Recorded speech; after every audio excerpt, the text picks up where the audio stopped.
Hello, welcome to Cafecito for two, another exciting Friday. I never look forward to Fridays like I'm doing now. So excited. So excited.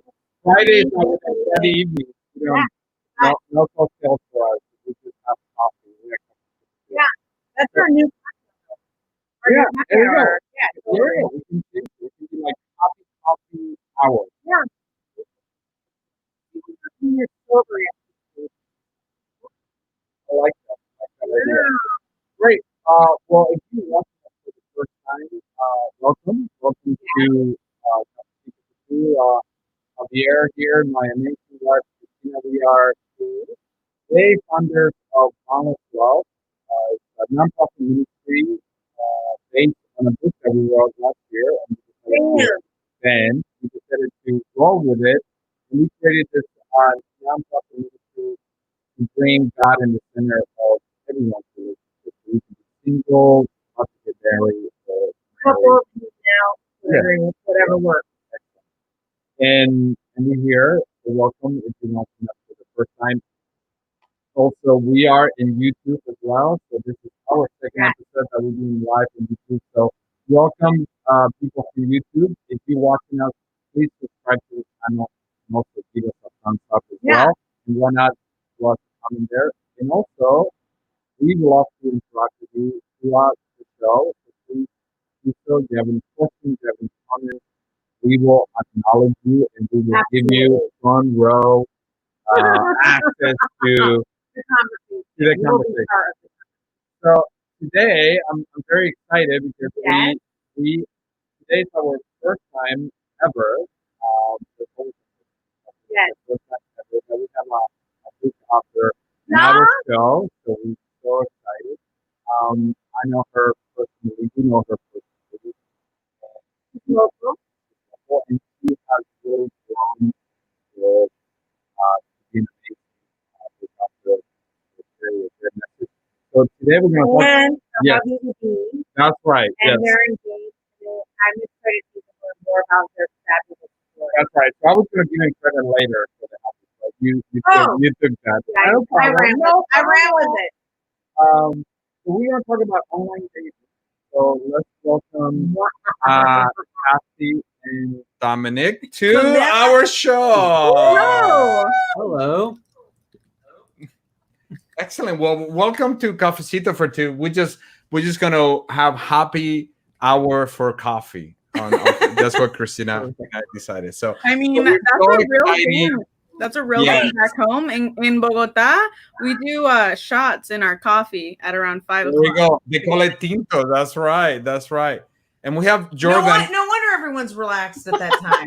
Yes, no wonder.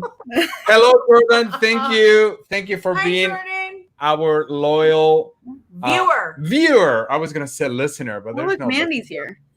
Amanda's here too, so Mandy. we're super excited to have you here with Yay. us. Cool, thank you. Great online dating. Yes, Super so excited.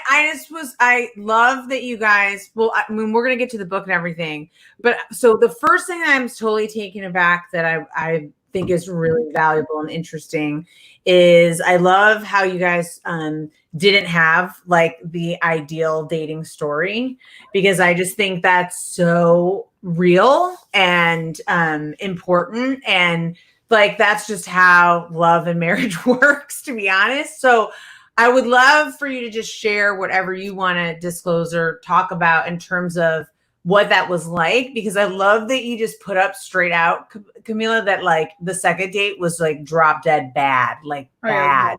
It's terrible. Well, and that's the thing is I think when, especially from a woman's perspective, a lot of the times as girls, like you're taught to expect this like sweep you off your feet, like, and in high school and in like early college, I dated guys that were like that, like no shade on them because they're great guys, but like very much like overt, displays of affection and the flowers and for me, like, the chicken wing deliveries, like that sort of thing. And so I was trained to expect that, like that was going to be like the the show of what a partner, Right. and especially a long-term partner, was like the guy that was going to sweep me off my feet. And Dominic has never, ever been that guy and will never, ever be that. And FYI, will never be. Right. Yeah, no. And like, I really think in our first date was so, just like so bland, because I met him from like a long series of events that included this guy that I met at a Chipotle. And that guy and I, Chipotle guy, we had great chemistry. Like our first kiss was like the fireworks, like, oh my God, like life is changing. Whereas when we went on our first date, like it was awkward. And we were with someone else because he had waited to tell me that he was actually available that day until like an hour before. So he was like, oh, I'm available. And then me being annoyed, I was like, well, I'm already hanging out with a friend. So unless you're buying her dinner too, I'm not coming. And he was like, well, that's fine, I guess. So then she came too. And then You're like a chaperone. yeah, it was great. It was real fun to have her just watching the really just mediocre first date that we had. And our first kiss was nothing like ground shot. It was like, oh, cool. See, I set the expectations so low they can only go higher.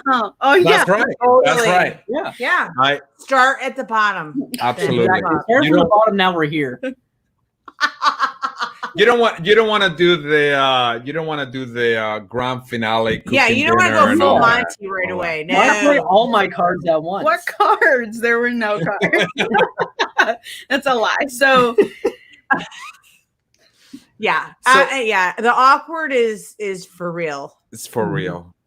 Question. A lot of people want to go back to the normal, and there's no going back to the normal. I think we're going back to the new normal. But we talked to so many couples, and we always ask them, what is the blessings that you have received throughout this strange and difficult times? What are the gifts and the strengths that you develop that you're going to carry on in your relationship, right? Moving forward. So we always curious to ask other couples, hey, what came out of this time where we spend more time than ever, or we communicated in ways that we have never communicated?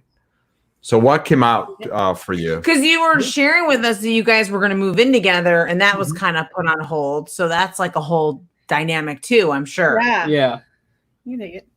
I think one of the biggest blessings is our normal work day outside of 2020. So like in 2019, it was always, all right, where are you going to be today? Are we going to be at the office? Going to be home? Are we going to be driving? Same thing for her. So we were always just kind of out and about, and being forced to be home, especially when we're not together at home. We're both living in different places. It has given us more opportunity to really kind of plan things out for ourselves. That's true. Yeah, and I think that we were really reliant on, especially because we lived long distance. So I lived in another state for 2 years, and then in part of that I was living in South Africa. So we're not like strangers to living apart from each other. But I think we did. I mean, when I was in Cape Town, that was a little bit different. But when I was living in Oregon, it was very much, call him when I'm walking somewhere, or call him when I'm doing something. And then he would call me when he was driving. And then that became kind of our routine. And even when I moved back last year, it was always like on the go communication. And then, our weekly date night or whatever. Whereas now it feels like we have a lot more intentionality, and we've had a lot more conflict because of that, because we don't have those like, I'm driving, so I'll call you moments. So we're talking probably less frequently than we were before, but I think we've been able to reach like better results. I feel like we're talking deeper now than we were when we were just like on the go and in that kind of habit. Yeah. Yeah, it's like more substantial conversations. Right. Versus flyby. Yeah. Yes. Exactly. And That's great. That's great, because I think communication obviously is a key factor for any healthy relationships out there. And I'm curious, this question just popped in my head. Since you're the expert on right, the world of online dating, and we will get to your book, your great book, later on. How do you think that online dating has changed now during the I'm totally avoiding the word Yeah, saying he's saying COVID-19. I cannot say that word anymore. I've been listening to that word. It's like our current God. reality. Yeah. Yeah, that's a good question. I think that people are some people are more like present online than they were before, just because it used to be, again, like, you know, the thing that you do when you're on the toilet or when you're just like super bored and you're like, let me just swipe on 17 people. Whereas now I think that because people are home, I feel like I've heard from some people that it's like that this is the option, right? There's no going out to bars. There's no, you know, meeting up with people. So in some ways it's become people's only way to date, you know? Totally. So, yeah, I would hope that people actually use this time proactively to really like revamp the way that they date online and what they're doing, because that's something I always have many thoughts on. But yeah, in general, I think people are now kind of forced to, even if you hated it before, what are you going to do now? Just be alone? So, I mean, it definitely is going to curb the loneliness for a lot of people. Yeah. And I just have to say, like, this definitely ages us, but like we're Gen Xers, right? So we like we're in our late 40s. We're very late 40s, and like almost leaving 40s. But anyhow, and barely counts 40s. And so anyhow, I'm sorry. What was that? 50s.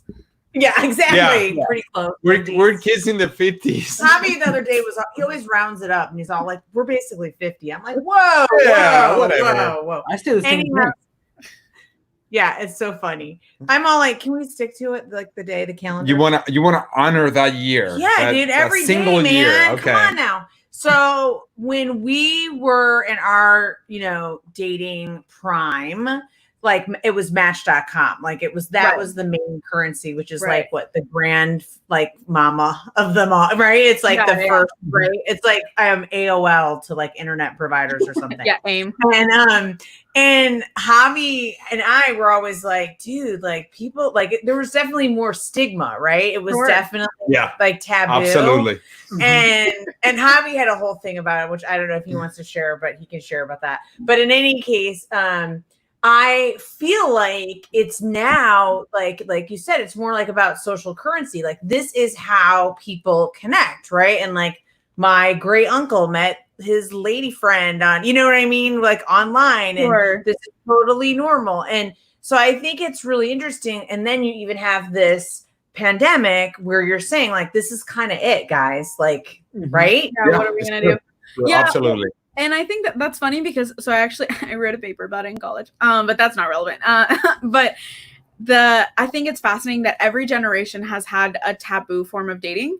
So pre-Match.com, it was video dating. So in the 80s, the big hot thing was like men would film these like videos and tapes of themselves, and then they would VHS them and mail them to matchmaking places, and then they would mail them to women. I think I remember that a little bit. Women would sit there with like their VHS tapes and be like, he's kind of cute, and then would mail it back. Like that was a thing. And the generation before that, it was like newspaper ads were super popular. Yes, the 70s, right? Like totally. Yeah. And like my ex's parents actually met in from a newspaper ad that she had put out and was like looking for, you know, man who whatever, and they have it framed like in their kitchen, which I think is really cute.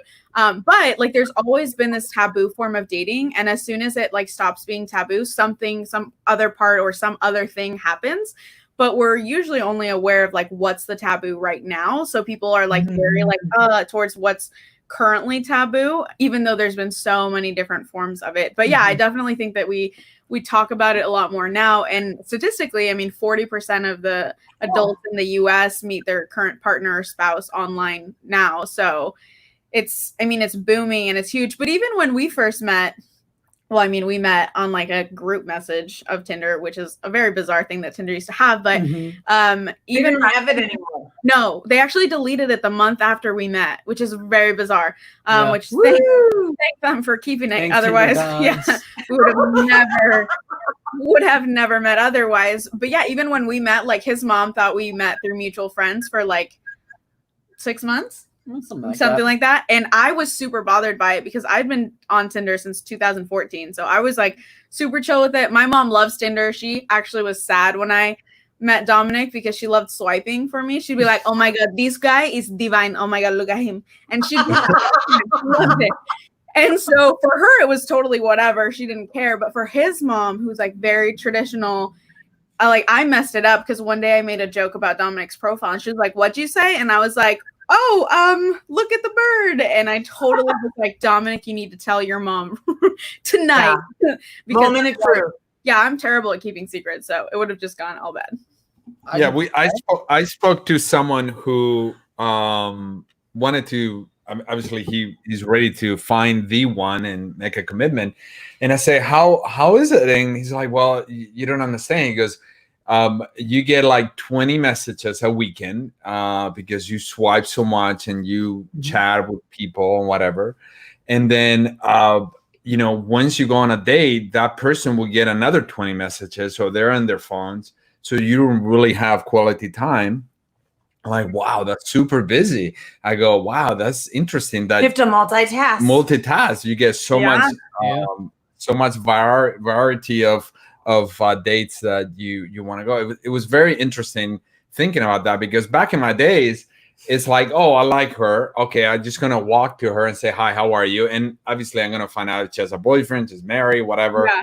And then just have a conversation. And then you needed to put the best show ever. You needed to really like, all right, you this type of personality, so I'm gonna say this. He wasn't chicken wings, but he was like, waiting in my apartment, with flowers and like full dinner. So that was my for me. It wasn't swipe. It was more of walking tours. You always walk. But Javi's in sales, and he's all about like he's a closer. So it's a different. He's fearless. So I think the in-person, right. You play to your strengths. Yeah. Totally, which is definitely how I was too. And like, I think that's like, I had a very, when I was like 12 or 13, like my friends were the ones that would like, ooh, go talk to the cute guy at Six Flags. Like, go get it. Like, I was very much like out there and like, I did not care. Yeah, I'd be like, what's up? It's me. So I would do all kinds of stuff. And so I think it's really fascinating that I ended up, that we met online. But I think it's fascinating what you bring up because so many people nowadays, especially the younger they are, they over romanticize, I think, meeting offline nowadays. So we talk about this a lot, is the fact that like, if I tell someone that Dominic and I met at Safeway because our hands touched the broccoli at the same time, people are like, oh my God, that's the sweetest thing I've ever heard in my whole life. Like, that's destiny. But if I was just reaching for broccoli. like, dude, I wanted that floret. It looked good. It looked better than the rest. But if I tell them we met on Tinder, they're like, oh, that's cool, I guess. Like, it's seen as like less romantic or less real because it's online. Or they try to tell us of all their friends that they know that met online, almost like reassure us that like we're okay, and we're like, yeah, we're cool. Like, it's okay. Well, like, we don't have a problem with it.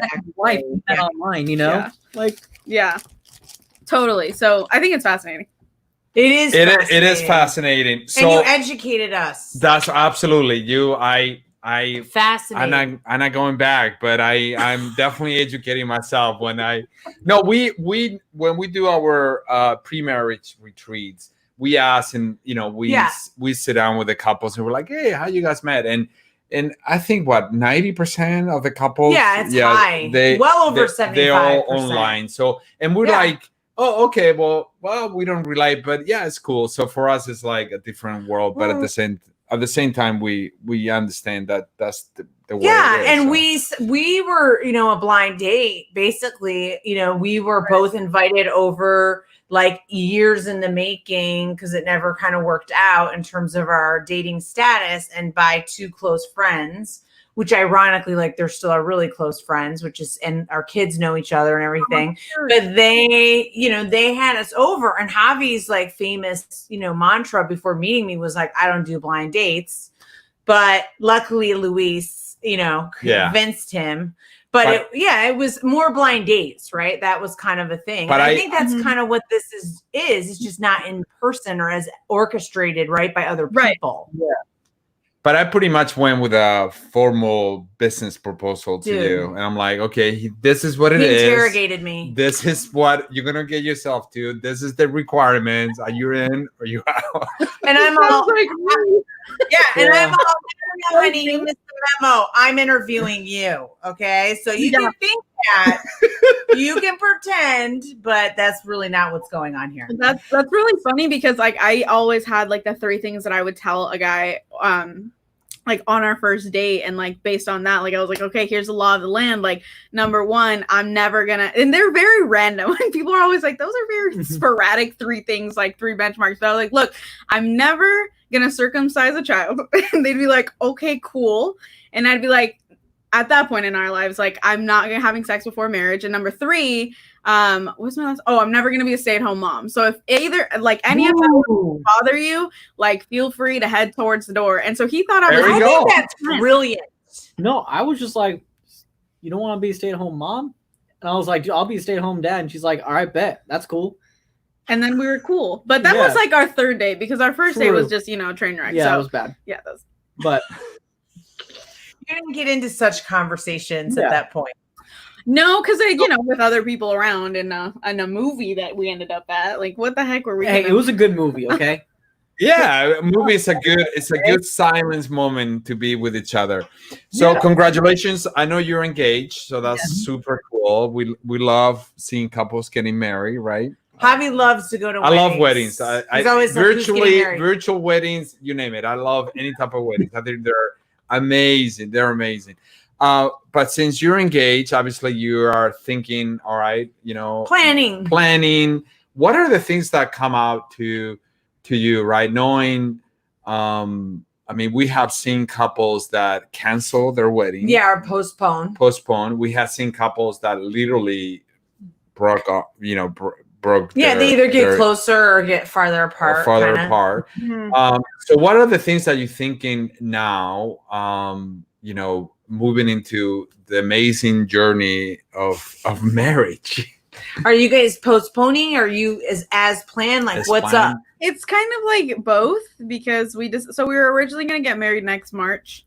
And then with COVID, because my family's all international, since everyone's back home for me, we decided we're going to just like do a big party in March of 22. But like, I'm not trying to wait that long. He's not trying to wait that long. So we're probably going to like kind of elope sometime in the next couple months. We don't really know. At some point, we'll just show up on Facebook one day and be like, we're married now. Yeah. And then we'll just throw parties to celebrate it. Cause at this point, the venue is already being paid for. So whoops. Yeah. Yeah. Cool. I think that's great. You're like, okay, whatever, you figure it out. That's right. But it took us a lot to get to that point, because we fought about the wedding for like 5 weeks. At least. That's so efficient. That's efficient. Yeah, it was like it was the greatest point of conflict we've had so far in our relationship was the wedding. Like as soon as like shelter in place was declared and we had to have conversations about it, we were just not on the same page at all. So how did you get to the same page? Like, did you just both like give something up? No, I just broke her down. Oh, stop. No, I came to a place of myself that I was like, look, like I have to recognize it. So we're really big into values, and I'm like, well, I'm an alignment coach. So like, duh, I'm into values, but I was really aware of the fact that what I really, really wanted was asking Dominic to like turn away from one of his core values. And so I had to like come to terms with the fact that I had to look for win-wins. Like I'm a person that believes in finding a win-win whenever you can. And I was not looking for a win-win. I was looking for like I win and you give me like what I want. Because I felt in my ego that I was just letting him have all the wins when it came to our wedding. So then finally, once I set that aside, I was like, okay, practically, if I wasn't in my ego and I was going to give him what he wants, what would that look like? And then once I mapped that out, because I'm the planner, he's the goes along with what I say. Then I came to him with my proposal of like, okay, what if we did this? And he was like, okay, that sounds fine. And then it was done in like literally a day and a half. So, I think that's really impressive.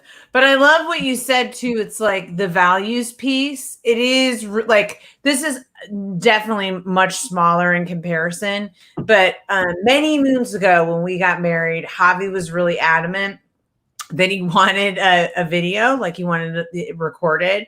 And I'm like, which is ironic now because now we do this show and everything. Obviously, he's broken me down, right?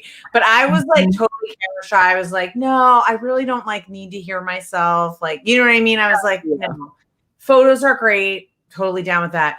And he was like, this is really important to me, right? Like, this is what I need. Like, this is what I want. It's very important to me.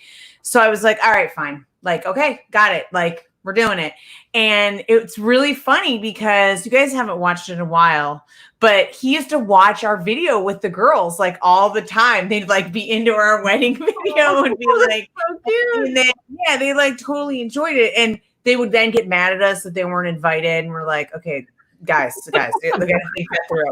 But it clearly was something. So I think that's so awesome, is like, that is so true about partnership, is like, can you get outside of like, and I think that comes up a lot in engagement and especially planning the wedding. Absolutely. Don't you think? Absolutely. Because I think there is that sense of pleasing, maybe a family member or friend or a situation. And for us, we decided to please each other on our wedding. We had a sweetheart table. We did everything for us. It was our day. And we didn't really care about, obviously, of course, we cared to give. You didn't care. It's okay. We decided to really, for me, it was her day, and I wanted to make it special for her. And for me, it was just enjoying. Somebody told me, do not drink because otherwise it's going to be a very fast movie. You'll miss a lot. And you miss a lot. So I didn't drink. And I know every single memory still with me on that. So that's why I love watching the video, because it reminds you of that moment as well. We have couples now that they've realized that, wedding is one day and your marriage is a lifetime. Right. And they're like, you know what, let's get married. And we have seen a lot of creative ways of people getting married and celebrating, because I think it's your day. It's your day, not everybody day, and celebrate. You need to celebrate your beginning of your marriage. So yeah. Isn't that funny, honey? Well, what's funny is it's not as scripted. He's looking away. He's like, damn it, it's gonna come up. Well, here's what's hilarious. He's like, yeah, I didn't want a big wedding. I wanted to like if Dominic and I went to the mountains and got married and came back, we're like, we're married, deuces. I'd be good with that. Like that, because for me, what's most important is like him and me and whoever's marrying us, which by the way, you'll find this funny, Javier. Mike Lanzetta is marrying us. So we find that hilarious. Oh, I love him. Yeah, I love Mike. Yeah. We love Mike. Dom fell in love with him as he was speaking on stage once. It was hilarious. But anyways, he's the bomb. Yeah, so for Dom, it's very different. For Dom, like growing up, he envisioned the event in which he could celebrate as a man to share like love with people. And so he has always wanted like this big batch, to the point where I'm pretty sure at this point he's invited so many people to our wedding that I'm like, because I'm the one that tracks the numbers, right? And I'm like, oh, okay, so that's great. So the mailman's a nice guy, babe. Oh, stop. But our internet service provider deserves that. Yes, babe. Yeah. The Amazon guy gives us everything we need in life. Okay, but like, so that he's always on time. Yeah, always. That's his thing, though. Is like the big celebration, a big wedding with all these people and the shebang. And so for a while, and I was just like, don't get me wrong, I'm the life of the party. Like I'm down for a good party, but for me it was like the expense part of it. I was like, I couldn't justify like how much money we were gonna spend just so other people could eat, bad chicken, which is like, at the wedding. It's like, here's a chicken breast that costs $80,000. So That's 100. That's 100. That's 100. I was Yeah. like, oh, and also like I was kind of cajoled into a quinceañera that I didn't want. So like a month before I turned 15, my mom was like, oh, what will it take? And I was like, you know what? If you find me a dress that's purple and zebra striped, I'll have a quinceañera. And then she found it. She had it custom made. It was ridiculous. Yep. And so like I remember having a big party that I'd never wanted in the first place. Trauma. Yeah, I mean, it was like a lot. There were stuff that happened that night I'll never forget. And so when I thought about the wedding, I was like, this is not my jam. This is not what I want. Yeah. I just want something super tiny, just you and me. And that's really what was causing so We much are super friction. Yeah, we are tiny as people. That's true, honey. A thing. Yeah. Right. But so that when we decided like what we were going to do moving forward with COVID and everything, like I just had to set that aside because I thought at first I was like, well, here's a perfect opportunity. I can go, elope in the mountains and get married and we can say our vows, just the two of us. And then we can just have parties with all these people and then, give you what Love you it. want, be what I want. Everything's perfect. And he was like, I refuse to get married without people there. Like I can't do it. Like it just doesn't work. So it was just such a friction moment that I was like, why can't you just see this as the perfect environment for both of us to get our dreams? Like, why does it always have to be about you and your big day? Which it totally is because he's the wedding diva. He's like that show, reality. I love it. Where they're like, I have $4 and I want a beachfront property. Like that's Dominic. But when it comes to the wedding, You're like Groomzilla. Dom, you're Groomzilla. yeah, It is Groomzilla. a special day. It is a It's special a day. day. Like, I'm not picky about what the wedding looks like. I'm just picky Ah. about, the food and how many people we have. Like, rather be, 50 or like 300. Yeah, okay.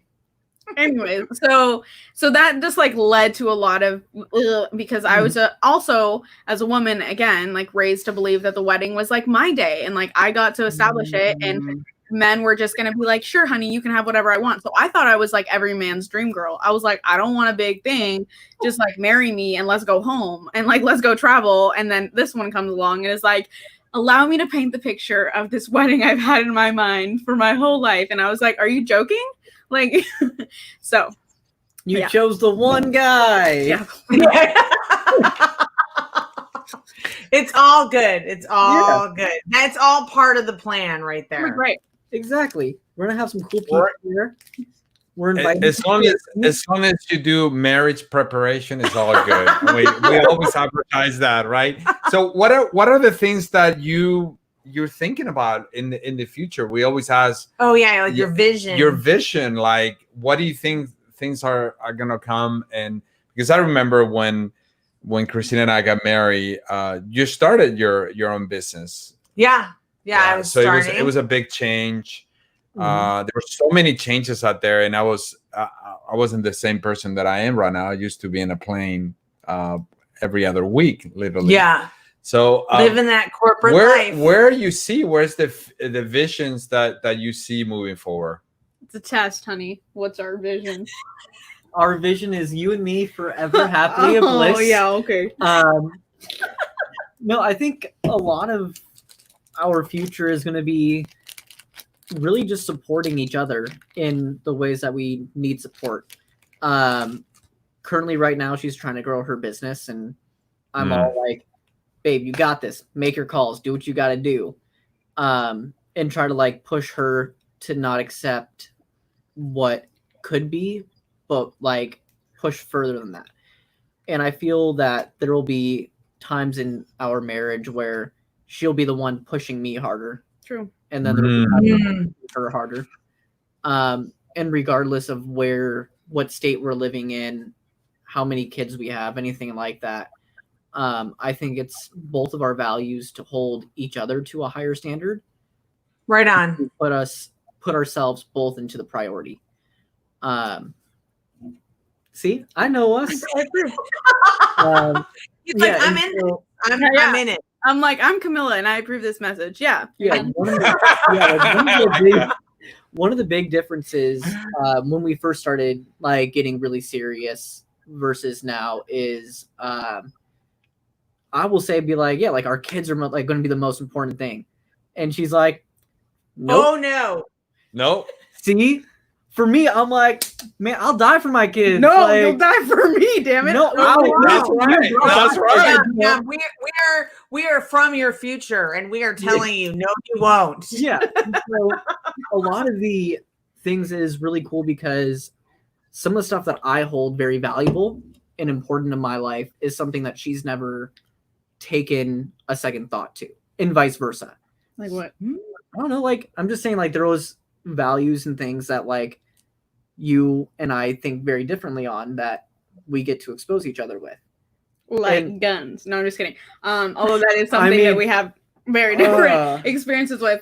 Yeah, that's true. I mean, I think we both had very different childhoods, and so we crave different things.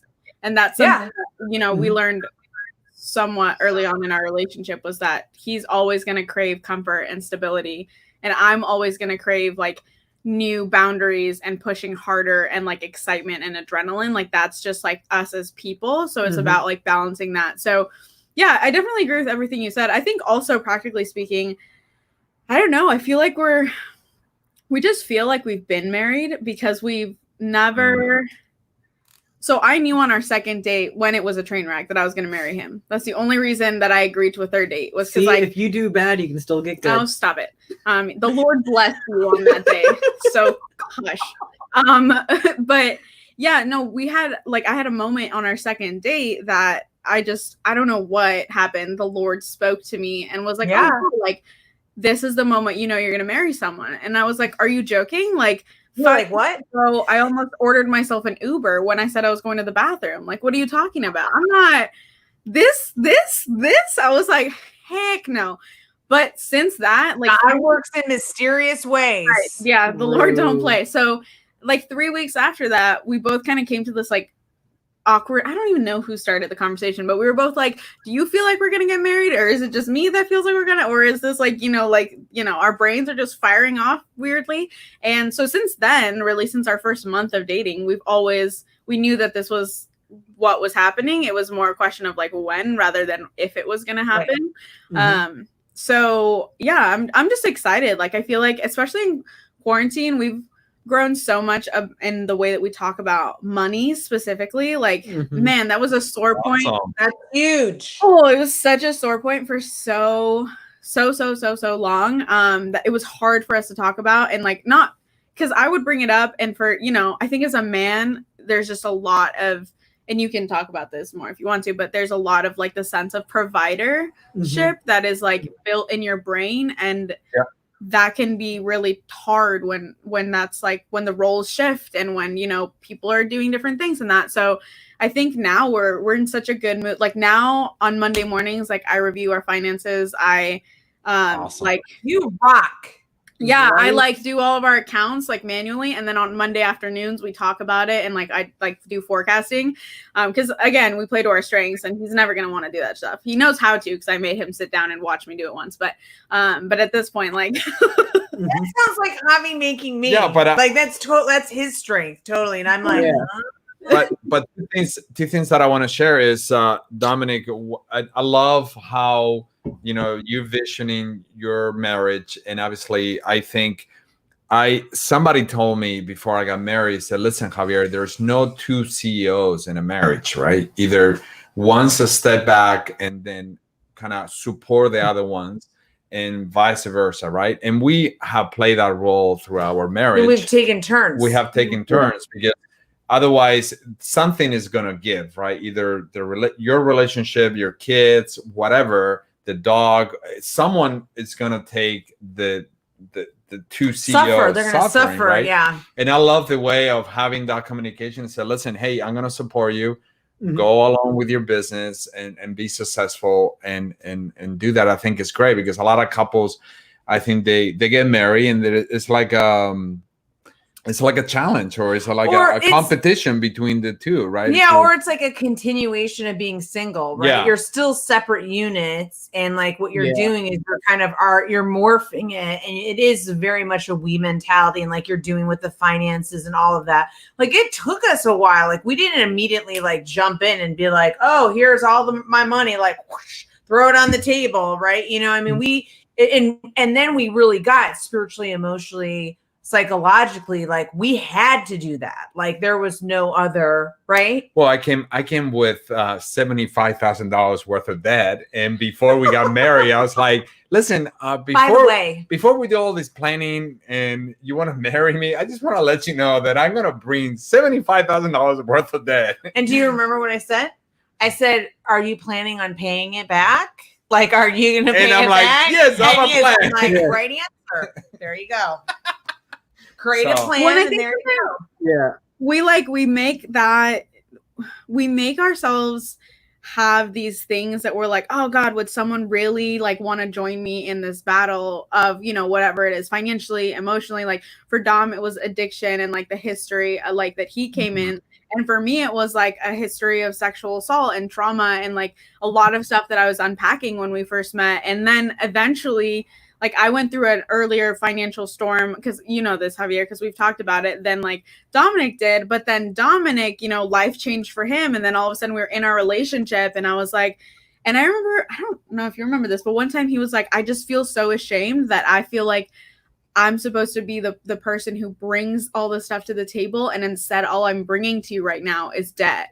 And then I looked at him and I was like, you do realize I'm the one who graduated with like $30,000 of student loans, and my financial situation from like 5 years ago, like, and you know, we tallied it up. Actually, we just did this the other day to map out how long it's going to be until we're completely debt free, which thankfully is only going to be 3 years for us. But we looked at it and I was like, for me, it's like, yeah, 89 grand to be in debt is not any like fun place for any people to be, right? But in my eyes, like that's what marriage is, right? It's being together and like we're a team, and wherever it comes from, it's not my money and your money, it's our money, and like that's just, you know, what it is. Absolutely. Well, and God forbid, that's the other piece, is that you could go into it with that struggle, but you don't know what's coming ahead either, right? So you want to hold that resilience and that problem solving and that teamwork, because, you know, we've gone through layoffs, you know what I mean? God forbid, other issues.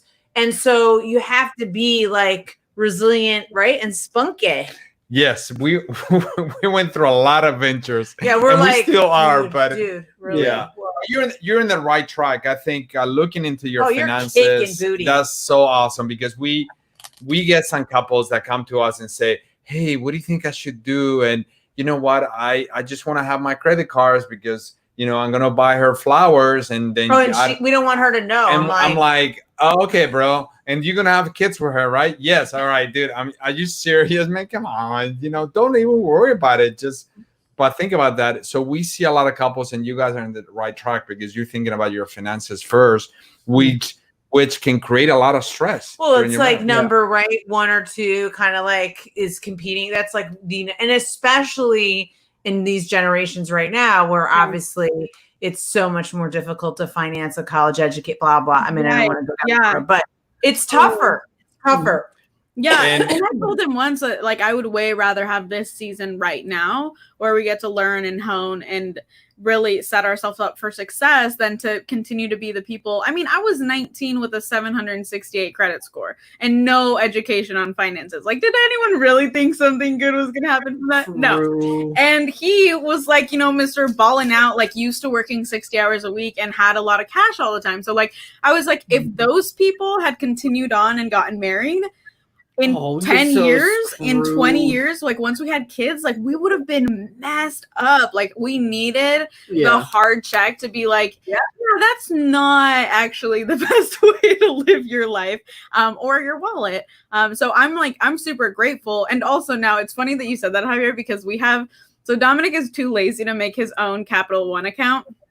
So he just uses my Capital One account, which is funny because I used it with both our last names. So it's just funny to me. So now he gets dings on our joint checking account. Anytime one of us buys something, the other one gets a notification of like, you're approved. And at first it was like, it gave me a lot of anxiety because I was like, oh my God, like what if I buy something? And then he texts me. And the other day I texted him and I was like, yeah, I paid that invoice. And he's like, oh, I saw. And I was like, oh, someone's watching me. But he's like, did you really need that pumice stone? Really? Yeah, No. yes, I did. But now it's like everything's so out in the open versus Yep.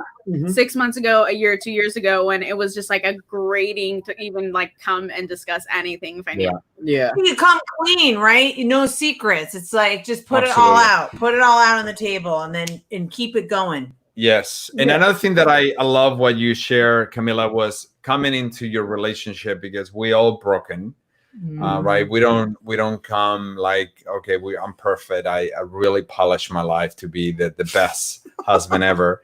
I came broken into my relationship, but I didn't realize that until later on. And then I'm like, oh, no wonder I was doing all that stuff. Oh, okay. I was really messed up. But I love what you're saying. You know, you come from different backgrounds with different issues, and really get to know yourself before you're gonna marry, because those things are gonna really show up. You know, it happened in our marriage, and if you don't take care of it, that can really create a blink of divorce. That's what happened to us. Yeah. And I think it's very you need to really come open and say, hey, this is was all about. This is what happened, because we're not perfect, we are broken.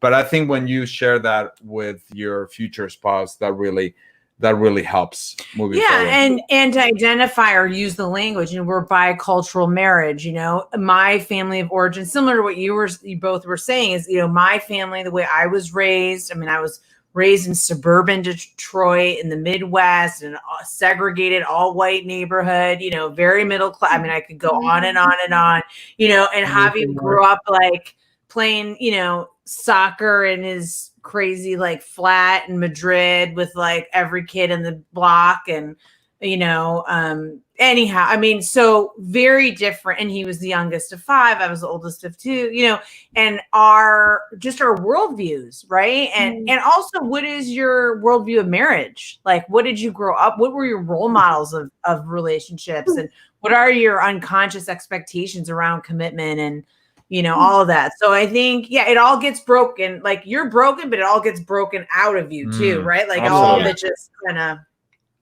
comes forward. So I think you guys are awesome, and you're on point. I think you're way more advanced than we were. That's all I'm gonna say. Kudos for you. Kudos right for you. on, baby.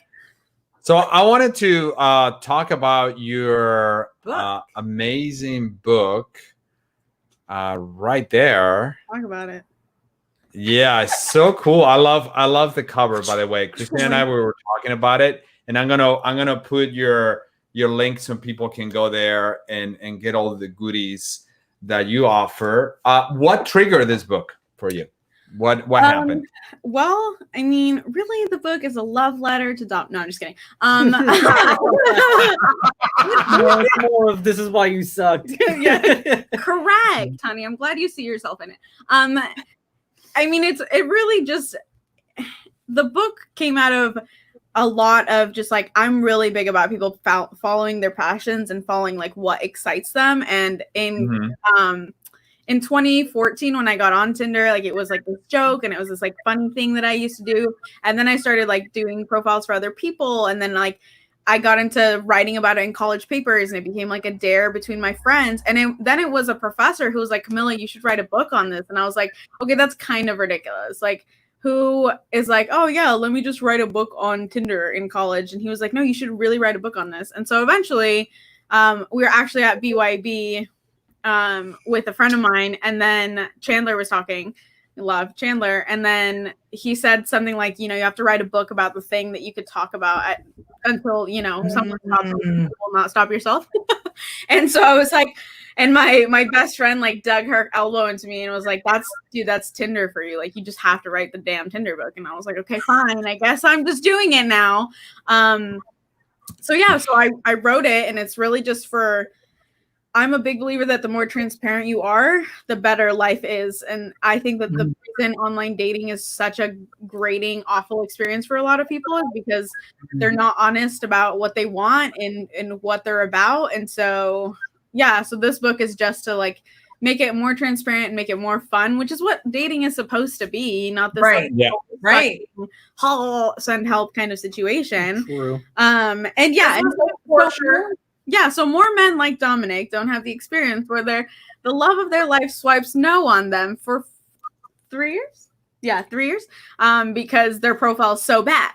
So It was great. She was didn't have a sense of humor at the your time. profile was so bad, honey. It was absolutely terrible. It was great if you were looking for a funny laugh. so the book, it will help. I mean, like you say, it's for everyone to have a more transparent relationship out there online, but also is guided towards men as well, right? Because I think, like you say in your book, men have a perception, right? And like I always talk to a lot of men, right? When I used to do workshops against pornography, and I always tell individuals, right, when you look into this picture, what do you see? And their fantasies were crazy. I'm like, no, man, that's not what it is, man. So when you look at this profile, I imagine the thoughts that come to some of the guys, right? And you're like, all right, man, Very unrealistic. very unrealistic, Yeah. right? So your book can help individuals, especially men, to be more transparent and really have that communication, right? And be more Totally. instead of, present themselves in the best way, because there's just stuff that works better, and it's really simple fixes that can take you a long way in life, and especially in online dating. Like the amount of men that have these very blurry pictures of themselves in their bathroom, like they're like, Yeah. hey, and they're like, this is what's gonna get me the girl. I'm like, No, nothing is better than the fishing post. oh, the fish. Oh, the God, the Yeah, fish. when they're holding the fish. Oh God, it's everywhere. Oh, Christina, yeah, right. it's just so much fit. Like, is every man fishing? I don't know, because it would seem like it. So it's for that. And also for women, I think it's just been really funny. I've gotten a lot of great feedback from women who think it's funny because it's really relatable on the things that as women in heterosexual relationships, like see online that are like, oh my God, like someone needs to tell them, like, please stop. So yeah, so I think anyone can get a kick out of reading it. So send it to every single man you know. You're like, here you go, honey. there we go. Well, and the other thing I love, and I hear how your take is, Camila, is it's about empowering people, right? So like transparency is about presenting your best self in the way that you are being honest and authentic, and you're empowered to do that. Right. Like that is empowering. If I'm showing you who I truly am, right? You're instead of like hiding or masking or like, right, trying to be something you're not. Awesome. So we got a comment from Amanda. This book sounds great. Yeah, definitely. Oh, she says she knows a lot of people struggling with online dating right now. Yes. Great. Well, Amanda can copy that link. Also, is available on Amazon as well. So I suggest everybody to go get it. And one thing that I have to say that I know Camila, she's super straightforward person. I love it. And very transparent. So if someone is like that, someone's gonna put that energy into the book. And Correct. It's gonna be And keep it real. And super Keep it real. cool that the book is half of the sales from that book are going towards a scholarship fund that Dominic and I will be building out next year for refugee asylee high schoolers to have more options post high school, since that's like a forgotten demographic and a lot of accessibility and financial aid. So buy the book for the children, as we like to say, right? That's right. So go to the link over there. Right on. That is Excellent. awesome. That's so cool. So we don't want to say goodbye to you yet. We have a couple announcements here. Yes. So stay with us for a second here. So a couple things that we want to tell everyone who's watching or who's going to watch this later is we have, this is the, where I see it right there. Great. So we have a workshop coming up on July 30th at 7 p.m. Yes. And this is we done one last month for young adults, and this one is for everyone. So it's building your spiritual resilience. I think it's an experience that you will never have. It's not the traditional workshop. It's very interactive. It's very healing, and I think it brings a lot of awareness to everyone who attends. And we're gonna have a special guest. So join us. We're gonna have Some music. mystery guests. We're gonna have worship. Yeah, some prayer and some prayers. So and good conversation. yes, Very absolutely. good So conversations. come and join us for that, and it's free, right? Yeah. We're not gonna Hello. ask for anything. And the other thing is, Christina made a mistake I know. last. This is what happens. Christina made a mistake last 2 weeks ago, and she said, "Hey everyone, we have a YouTube channel." We do not have a Oops. YouTube channel until 2 weeks ago. Now we do. So hey, keep making mistakes, Christina. So I invite everyone to go to our YouTube channel. We growing the channel. So there's Camila and Dom right Yes, there. there you go. You can see them That person's live very there. Like, share, and subscribe. We really need your support to grow this channel and get it as high as we can, right? Yes. And one more announcement, man. We're working hard. We were working really hard here. Sweating, hustling. Another announcement here is we decided to do. Yeah, this is super fun. This is super fun. So what we decided to do is we decided to do book bites. And the way goes is we're going chapter by chapter. Christina did the first chapter last week. Now it's Javi's turn. It's my turn, and we're going to talk about healing childhood wounds. It's Facebook Live and also YouTube Live on Wednesday, July 22nd at 7 p.m. So you can tune in, and also you can ask me questions if you want. It's like the main takeaways. So like we kind of just distill the chapter, and you get the like main takeaway, and then a couple reflection action questions for homework, spiritual homework. It's super cool. It's super cool. So very fun. So join us. And one more thing, man, we just keep doing this. Last round. We are a nonprofit ministry, so we really would love to get your donation.